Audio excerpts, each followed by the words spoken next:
Okay, hello, hello, hello, hello, out there in lecture land. Hello, this is Mrs. Harper. And right now, up until about 4:30, we're going to do a refresher of Chapter 3, Insurance, Introduction to Insurance. So, I am going to explain the two types of insurance. So I'm not going verbatim so much page by page. Book. I'm paraphrasing the whole chapter 3. Okay, but I'll give you worksheets so that you can understand it. But it's about the same thing. Okay. All right. So basics of insurance.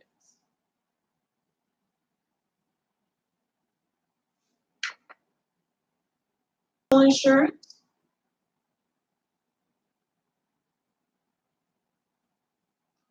and you have governmental insurance.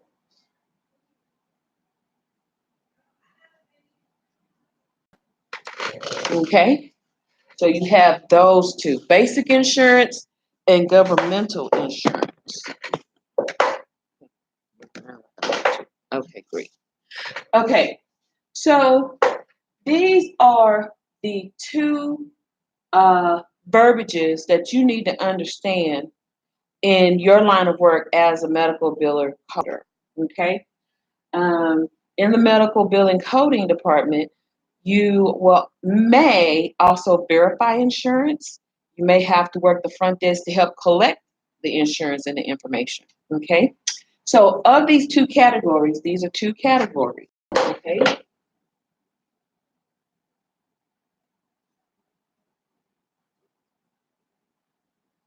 And of these two categories of the commercial insurance, let's talk about some examples.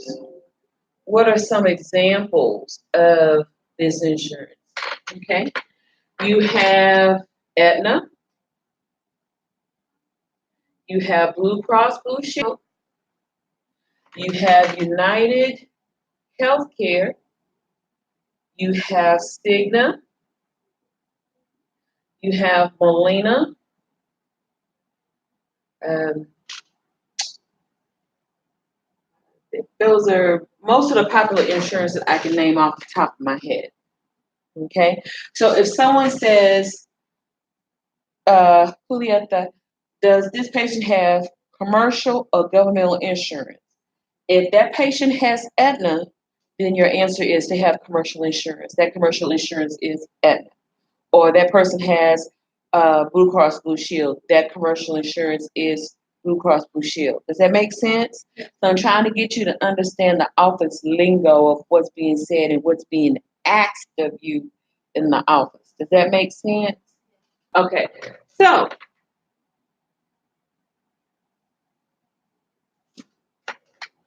here we are, governmental insurance. You have Medicare, Medicaid, Champus, Champa, Tricare. Make sense? Even if a person has healthcare reform, if under the healthcare reform, if that underwriter that's supporting that person's insurance under Obamacare or healthcare reform or Trump care as we call it these days, if it's the underwriter from Blue Cross Blue Shield, it's still considered commercial insurance. If the underwriter is United Healthcare, it's still considered commercial insurance. Does that make sense? Okay. Now, for Medicaid, you also have CHIPS and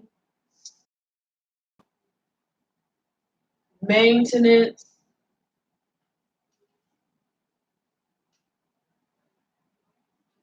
What you call a gatekeeper.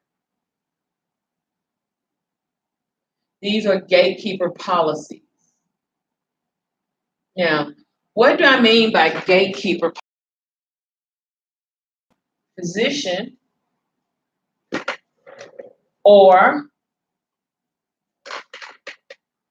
OBGYN for ladies only are required. Okay, they are required. Okay, now the role of the PCP.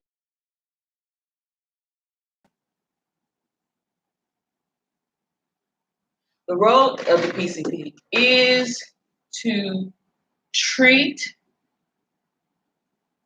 all of the patient's needs on time visit before referring out to the specialist. Okay? Or specialty physician. Okay? Then that patient is going to see the doctor. They're going to say, okay, doc, I have headaches. I have night terrors. My eyes, it just hurts. That kind of thing. And G done on you. I may need to have an EKG done on you, etc. Or maybe he'll give you a prescription, give the patient a prescription for pain medicine to eradicate the headache, and then come back in 2 weeks. Well, the patient going to come back in 2 weeks and say, doc, I'm still feeling those symptoms, and I'm feeling lightheaded and dizzy. So by those symptoms, he's going to say, okay, let me go ahead and send you to have some more diagnostic work done. This on second visit. And I'm going to still suggest that you take these medications, over-the-counter medication or pain medicine, and come back to me.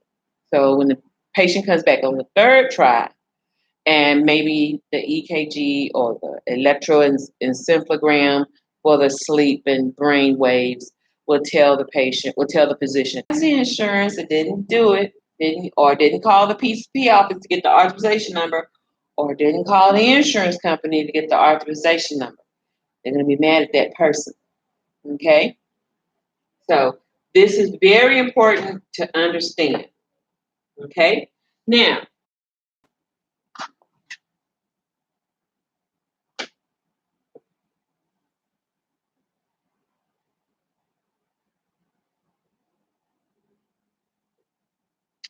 HMOs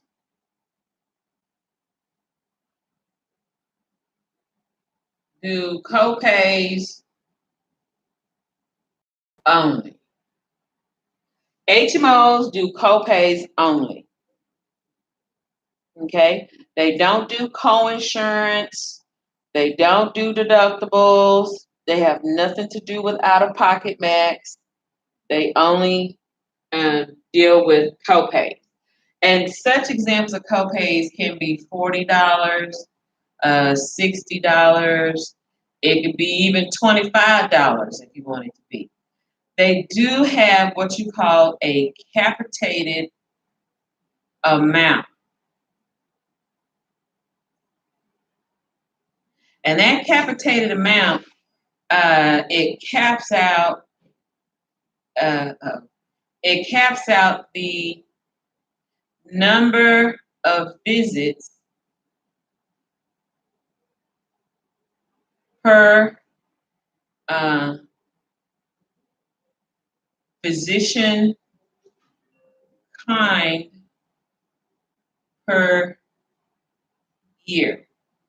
Okay, so let me point that out by what I mean.